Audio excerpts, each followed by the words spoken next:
ಸ್ನೇಹಿತರೆ ಎಲ್ರಿಗೂ ನಮಸ್ಕಾರ. ಯಾರೆಲ್ಲ ಕಾಂಪಿಟೇಟಿವ್ ಎಕ್ಸಾಮ್ಸ್ಗೆ ಪ್ರಿಪೇರ್ ಆಗ್ತಿದ್ದಾರೋ ಅವ್ರಿಗೆ ಒಳ್ಳೆ ಗುಡ್ ನ್ಯೂಸ್ ಅಂತಲೇ ಹೇಳ್ಬೋದು.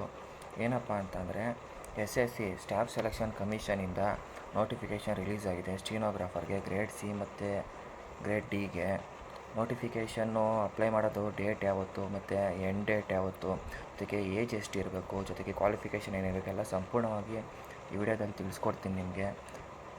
ನೋಡಿ, ಈಗ ಡೇಟ್ ಬಗ್ಗೆ ತಿಳ್ಕೊಳ್ಳೋದಾದರೆ ನಿಮಗೆ ಮೊದಲನೇದಾಗಿ ಈ ಡೇಟ್ ಬಂದು ಅಪ್ಲಿಕೇಶನ್ ಹಾಕೋ ಡೇಟು ನಿಮಗೆ ಬಂದಿರೋವಂಥದ್ದು 24/4/2026.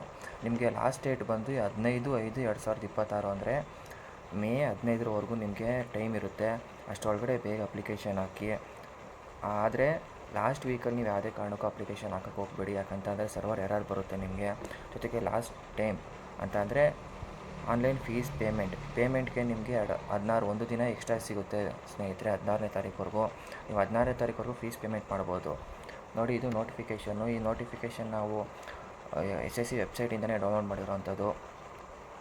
ವೇಕೆನ್ಸಿ ಬಗ್ಗೆ ಹೇಳಬೇಕು ಅಂತಂದರೆ ನಿಮಗೆ ಅಪ್ರಾಕ್ಸಿಮೇಟ್ ನಿಮಗೆ 731 ವೇಕೆನ್ಸೀಸ್ ಇದೆ. ಅವರೇ ನೋಟಿಫಿಕೇಷನ್ ಮೆನ್ಷನ್ ಮಾಡಿದ್ದಾರೆ ಸ್ನೇಹಿತರೆ. ಯಾರೂ ಈ ಆಪರ್ಚುನಿಟಿ ಮಿಸ್ ಮಾಡ್ಕೊಳ್ಳೋಕೆ ಹೋಗಬೇಡಿ, ಎಲ್ಲರೂ ಅಪ್ಲಿಕೇಶನ್ ಹಾಕಿ. ಅದಾದರೆ ಸ್ನೇಹಿತರೆ, ಈಗ ನಿಮಗೆ ಸ್ಟೀನೋಗ್ರಾಫ್ದು ಗ್ರೇಡ್ ಸಿ ಮತ್ತು ಗ್ರೇಡ್ ಡಿದು ಏನೇನು ರಿಕ್ವೈರ್ಮೆಂಟ್ ಇರಬೇಕು, ಬೆಂಚ್ ಮಾರ್ಕ್ ಡಿಸಬಿಲಿಟಿ ಅವರೆಲ್ಲ ಡೀಟೇಲಾಗಿ ಕೊಟ್ಟಿದ್ದಾರೆ, ನೋಡ್ಕೊಳ್ಳಿ. ಈಗ ನೆಕ್ಸ್ಟ್ ಬಂತು ಅಂತಂದರೆ ನಿಮಗೆ ಸ್ನೇಹಿತರೆ, ಈಗ ನಿಮಗೆ ಏಜ್ ಬಗ್ಗೆ ತಿಳಿಸ್ಕೊಡ್ಬೇಕು ಅಂತ ಸ್ನೇಹಿತರೆ. 2 ಥರ ಇರುತ್ತೆ, ಸ್ಟೀನೋಗ್ರಾಫರ್ ಗ್ರೇಡ್ ಸಿ ಮತ್ತು ಸ್ಟೀನೋಗ್ರಾಫರ್ ಗ್ರೇಡ್ ಡಿ ಅಂತ ಅಂದ್ಬಿಟ್ಟು. ಸ್ಟೀನೋಗ್ರಾಫರ್ ಗ್ರೇಡ್ ಸಿ 18ರಿಂದ 30 ವರ್ಷ ಸ್ನೇಹಿತರೆ ಅಪ್ಲೈ ಮಾಡ್ಬೋದು. ಯಾರೆಲ್ಲ ಏಜ್ ಮೀರ್ತಿದೆ, ನಮಗೆ 29, 28 ಇದೆ, 27 ಇದೆ, 26 ಇದೆ, ಎಲ್ಲರೂ ಅಪ್ಲೈ ಮಾಡ್ಬೋದು ಸ್ನೇಹಿತರೆ. ಯಾರು ಆಪರ್ಚುನಿಟಿ ಮಿಸ್ ಮಾಡ್ಕೋಬೇಡಿ, ದಯವಿಟ್ಟು ಮಾಡಿ. ಇದಾದರೆ ಸ್ನೇಹಿತರೆ, ನಿಮಗೆ 30 ವರ್ಷ ಯಾವ ರೀತಿ ಕನ್ಸಿಡರ್ ಮಾಡ್ತಾರೆ ಅಂತ ಸ್ನೇಹಿತರೆ, 2/8/1996 ಆದಮೇಲೆ ನೀವು ಬಾರ್ನ್ ಆಗಿರ್ಬೇಕು ಸ್ನೇಹಿತರೆ. ಅಂತ ಅಂದರೆ 1996ರಿಂದ 2008 ಒಳಗಡೆ ಯಾರ್ಯಾರು ಡೇಟ್ ಇದೆ ನಿಮ್ಮದು ಎಲ್ಲರೂ ಅಪ್ಲೈ ಮಾಡ್ಬೋದು ಸ್ನೇಹಿತರೆ. ಅಂತ ಅಂದರೆ ಇದು ಮೀರಿರ್ಬಾರ್ದು ಸ್ನೇಹಿತರೆ. 2/8/1996 ಹಿಂದೆ ಇರಬಾರ್ದು. ಹಾಗಾದರೆ 2/8/96 ಈ ಡೇಟಿಂದ ಆದಮೇಲೆ ಸ್ನೇಹಿತರೆ ಯಾರ್ಯಾರಿದ್ದಾರೆ ಅವ್ರು ಮಾತ್ರ ಅಪ್ಲೈ ಮಾಡ್ಬೋದು. ನಿಮ್ಗೆ ಉದಾಹರಣೆ ಕೊಡಬೇಕು ಅಂತ ಅಂದರೆ, ಈಗ 2/7/1996 ಇವ್ರು ಎಲಿಜಿಬಿಲಿಟಿ ಇರೋಲ್ಲ ಸ್ನೇಹಿತರೆ. ಯಾಕಂತಂದರೆ 2/8/1996 ಆದಮೇಲೆ ಇರೋರು ಯಾರು ಇರ್ತಾರೆ, 96, 97, 98, 99 ಯಾರು ಇರ್ತಾರೆ ಅವ್ರು ಮಾತ್ರ ಅಪ್ಲೈ ಮಾಡ್ಬೋದು ಸ್ನೇಹಿತರೆ. ಅಂದರೆ 18ರಿಂದ 30 ವರ್ಷ ನಿಮಗೆ ಏಜ್ ಗೊತ್ತಿರುತ್ತಲ್ಲ ಸ್ನೇಹಿತರೆ, ನೀವು ಅಪ್ಲೈ ಮಾಡ್ಬೋದು. ಅದೇ ರೀತಿ ಗ್ರೇಡ್ ಡಿ, ಬಟ್ ಗ್ರೇಡ್ ಡಿಗೆ ನೀವು ನೋಡೋದಾದರೆ ಇಲ್ಲಿ 18ರಿಂದ 27 ಇಯರ್ಸ್ವರೆಗೂ ಇದೆ. ಸೊ ನಿಮಗೆ ಈ 1/8/2026ಕ್ಕೆ ಈ ಡೇಟ್ ಕನ್ಸಿಡರ್ ಮಾಡ್ತಾರೆ ಸ್ನೇಹಿತರೆ. ಸೇಮು 2/8/1999ರಿಂದ 1/8/2008. ಅದೇ ಸರ್ ನಮ್ಮದು ಈಗ 1998 ಇಸ್ವಿ ನಾವು ಬಾರ್ನ್ ಆಗಿರೋದು, ನಾವು ಅಪ್ಲೈ ಮಾಡೋದಿಲ್ಲ ಸ್ನೇಹಿತರೆ. ನೀವು ಅಪ್ಲೈ ಮಾಡೋಕ್ಕಾಗಲ್ಲ, ಯಾಕಂದರೆ ನಿಮ್ಮದು ಏಜ್ ಬಂದು 28, 29 ಆಗಿರುತ್ತೆ. ಸೊ ಅದರಿಂದ ನೀವು ಎಲಿಜಿಬಿಲಿಟಿ ಇರೋದಿಲ್ಲ. ಸೊ ಯಾರೆಲ್ಲ 1998 ಏಜ್ ಇರ್ತದೆ, ಇಯರ್ ಆಫ್ ಬರ್ತು, ಅವ್ರದ್ದು ಸ್ನೇಹಿತರೆ ಅವ್ರ ಎಲಿಜಿಬಿಲಿಟಿ ಬರೋದಿಲ್ಲ ಯಾವುದಕ್ಕೆ, ಸ್ಟೀನೋಗ್ರಾಫರ್ ಗ್ರೇಡ್ ಡಿಗೆ. ಓಕೆನಾ ಸ್ನೇಹಿತರೆ, ಇದ್ರ ಬಗ್ಗೆ ಕ್ಲಿಯರ್ ಆಯಿತು ಅಂತ ಅಂದ್ಕೊಳ್ತೀನಿ ನಾನು. ಈಗ ನೋಡಿ, ನಿಮಗೆ ಏಜ್ ರಿಲ್ಯಾಕ್ಸೇಷನ್ ಕೊಡ್ತಾರೆ ಸ್ನೇಹಿತರೆ. ಫಾರ್ ಎಕ್ಸಾಂಪಲ್, ನೀವು ಇದು ಜನರಲ್ ಮೆರಿಟಿಗೆ ನೀವು ನೋಡ್ತಿದ್ದೀರಲ್ಲ, ಇದು ಜನರಲ್ ಆಗಿ ನಿಮಗೆ 18ರಿಂದ 30 ಇರ್ತದೆ. 18ರಿಂದ 30, 18ರಿಂದ 27. ಬಟ್ ನಿಮ್ದೇನಾದ್ರು SC/ST ಸರ್ಟಿಫಿಕೇಟ್ ಇತ್ತು ಅಂತ ಅಂದರೆ, ಇಲ್ಲ OBC ಸರ್ಟಿಫಿಕೇಟ್ ಇತ್ತು ಅಂತ ಅಂದರೆ, ನಿಮಗೆ SC/ST ಅವ್ರಿಗೆ 5 ವರ್ಷ ಏಜ್ ರಿಲ್ಯಾಕ್ಸೇಷನ್ ಇರುತ್ತೆ. OBC ಅವ್ರಿಗೆ 3 ಇಯರ್ಸ್ ಏಜ್ ರಿಲ್ಯಾಕ್ಸೇಷನ್ ಇರ್ತದೆ. ನೀವು ಕೇಳ್ಬೋದು, ಸರ್ EWSಗೆ ಏಜ್ ರಿಲ್ಯಾಕ್ಸೇಷನ್ ಇಲ್ವಾ ಅಂದರೆ, ಏಜ್ ರಿಲ್ಯಾಕ್ಸೇಷನ್ ಕೊಟ್ಟಿಲ್ಲ ಸ್ನೇಹಿತರೆ EWSಗೆ. ಸೊ EWS ಅವ್ರದ್ದು ಇದೇ ಜನರಲಲ್ಲೇ ಏನಿದೆ 18 to 27 ಇಯರ್ಸ್ ಏನಿದೆ, ಸೊ ಅದೇ ಕನ್ಸಿಡರ್ ಆಗುತ್ತೆ ಸ್ನೇಹಿತರೆ ನಿಮಗೆ. ಈಗ ಇದ್ರ ಬಗ್ಗೆ ನೋಟಿಫಿಕೇಷನ್ ಸಂಪೂರ್ಣವಾಗಿದೆ, ಇದೆಲ್ಲ ಡೀಟೇಲ್ಸ್ ಇದೆ, ಬೇಕಾದ್ರೆ ಓದ್ಕೊಳ್ಳಿ. ಮೇನ್ ಏನು ಇಂಪಾರ್ಟೆಂಟ್ ಇದರಲ್ಲಿದೆ ಅದನ್ನ ಹೇಳ್ಕೊಡ್ತೀನಿ ಸ್ನೇಹಿತರೆ, ನಿಮಗೆ ತಿಳಿಸ್ಕೊಡ್ತೀನಿ. ಈಗ ಇದರಲ್ಲಿ ಸಂಪೂರ್ಣವಾಗಿ ಹೇಳಿದ್ದಾರೆ ಸ್ನೇಹಿತರೆ, ಯಾವ ರೀತಿ ಹಾಕಬೇಕು, ಮತ್ತು ಬೆಂಚ್ ಮಾರ್ಕ್ ಡಿಸಬಿಲಿಟಿ ಯಾವ ಥರ ಇರಬೇಕು ಎಲ್ಲ ಪಿನ್ ಟು ಪಿನ್ ಕೊಟ್ಟಿದ್ದಾರೆ ಸ್ನೇಹಿತರೆ. ಫಾರ್ ಎಕ್ಸಾಂಪಲ್ ಸ್ನೇಹಿತರೆ, ಯಾವುದೇ ಒಂದು ನೀವು ಅಪ್ಲಿಕೇಶನ್ ಹಾಕಬೇಕು, ಗೌರ್ಮೆಂಟ್ ಎಕ್ಸಾಮ್ಸ್ಗೆ ನಾವು ಯಾವುದೋ ಒಂದು ಎಕ್ಸಾಮ್ ಅಪ್ಲೈ ಮಾಡ್ತಾಯಿದ್ದೀವಿ ಅಂತ ಸ್ನೇಹಿತರೆ, ಮೊದಲನೇದಾಗಿ ನೀವು ನೋಟಿಫಿಕೇಷನ್ ಸಂಪೂರ್ಣವಾಗಿ ಓದಬೇಕಾಗಿರುತ್ತೆ ಸ್ನೇಹಿತರೆ. ಓದಿದ್ರೆ ನಿಮಗೆ ಒಂದು ಐಡಿಯಾ ಬರುತ್ತೆ, ನೋಟಿಫಿಕೇಷನಲ್ಲಿ ಏನು ಮೆನ್ಷನ್ ಮಾಡಿದ್ದಾರೆ, ಏನು ಮೆನ್ಷನ್ ಮಾಡಿಲ್ಲ ಅಂತ ಸಂಪೂರ್ಣವಾಗಿ ನಿಮಗೆ ಗೊತ್ತಾಗುತ್ತೆ. ಸೊ ಆದ್ದರಿಂದ ನೋಟಿಫಿಕೇಷನ್ ಸಂಪೂರ್ಣವಾಗಿ ನೋಡಿ ಅಂತ ನಾನು ಹೇಳೋವಂಥದ್ದು. ಈಗ ನೋಡಿ, ಎಜುಕೇಷನ್ ಕ್ವಾಲಿಫಿಕೇಷನ್ ಏನಾಗಿರಬೇಕು ಅಂತಂದರೆ ಸ್ನೇಹಿತರೆ, ನೀವು 12th ಪಾಸ್ ಆಗಿರಬೇಕು ಸ್ನೇಹಿತರೆ.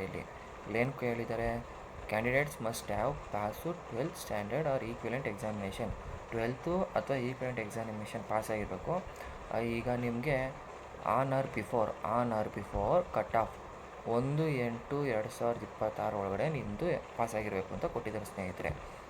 ನಿಮ್ಮದು 12th ಪಾಸ್ ಆಗಿರೋ ಸಾಕು, ನಿಮಗೆ ನೀವು ಎರಡಕ್ಕೂ ಅಪ್ಲೈ ಮಾಡ್ಬೋದು. ಯಾವುದಕ್ಕೆ ಅಂತ ಅಂದರೆ grade C stenographer grade D ಎರಡಕ್ಕೂ ಎಲಿಜಿಬಲ್ ಇರ್ತದೆ ಸ್ನೇಹಿತರೆ. ನೀವು ಎರಡೂ ಅಪ್ಲೈ ಮಾಡಿ. ಲಾಸ್ಟ್ ಡೇಟು ಆಲೇ ಹೇಳಿದೆ ಸ್ನೇಹಿತರೆ ನಿಮಗೆ ಯಾವತ್ತು ಅಂತ ಅಂದರೆ ಮೇ 15 ಇರುತ್ತೆ. ನಿಮಗೆ ಲಾಸ್ಟ್ ಡೇಟು 15 ಇರುತ್ತೆ ಸ್ನೇಹಿತರೆ. ಸೊ 15 ನೀವು ಅಪ್ಲೈ ಮಾಡಬೇಕಾಗುತ್ತೆ.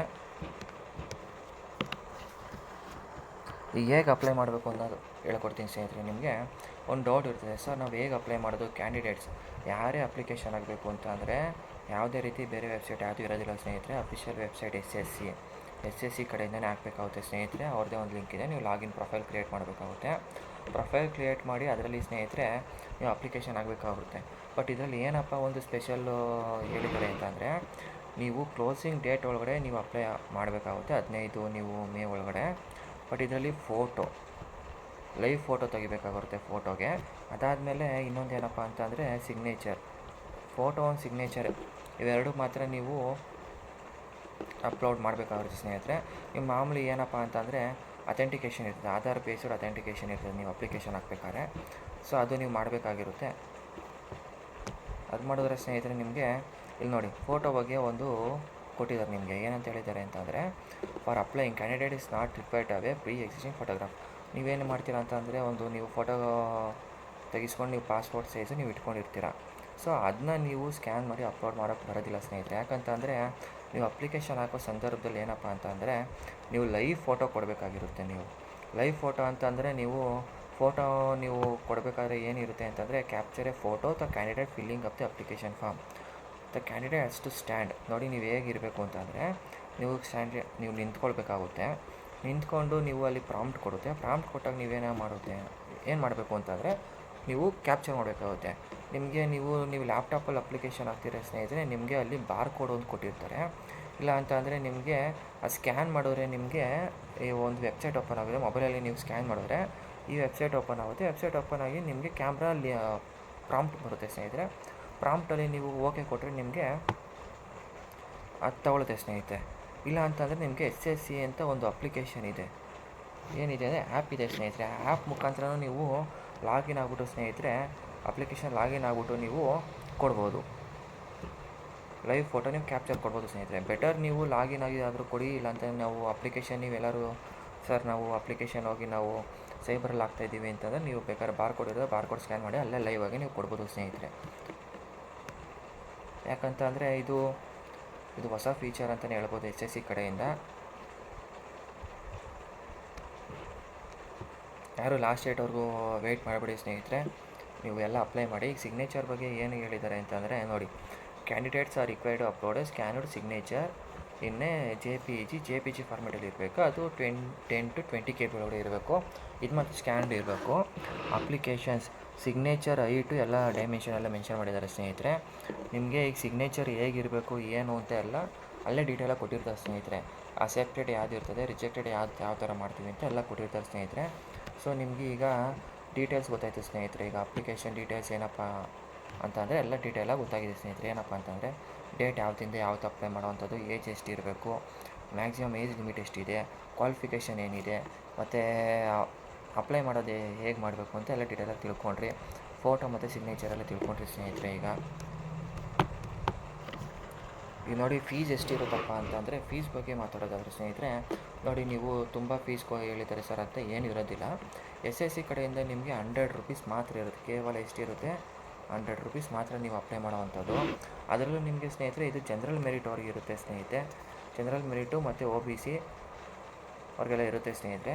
ಬಟ್ ವುಮೆನ್ ಕ್ಯಾಂಡಿಡೇಟ್ಸು ಮತ್ತು SC, ST ಮತ್ತು PWD ಮತ್ತು ESMX ಸರ್ವಿಸ್ ಮ್ಯಾನ್ ಅವ್ರಿಗೆ ನೀವು ಪೇಮೆಂಟ್ ಕಟ್ಟೋಗಿಲ್ಲ ಸ್ನೇಹಿತರೆ. ವುಮೆನ್ ಕ್ಯಾಂಡಿಡೇಟ್ಸ್ಗೆ ನೀವು ಖಂಡಿತ ಅಪ್ಲೈ ಮಾಡಿ. ನೀವೆಲ್ಲರೂ ಯಾರ್ಯಾರು ವೀಡಿಯೋ ನೋಡ್ತಿದ್ದೀರಾ ಎಲ್ಲರೂ ಅಪ್ಲೈ ಮಾಡಿ. SC ST ಅವರು ಕೂಡ ಅಪ್ಲೈ ಮಾಡಿ. ನಿಮ್ಗೆ ಯಾವುದಂದರೆ ₹100 ಫೀಸ್ ಇರೋದಿಲ್ಲ. ಸೊ ನೀವು ಆರಾಮ್ಸೆ ಅಪ್ಲೈ ಮಾಡ್ಬೋದು, ಏನು ವರಿ ಮಾಡಬೇಡಿ, ಅಪ್ಲೈ ಮಾಡಿ.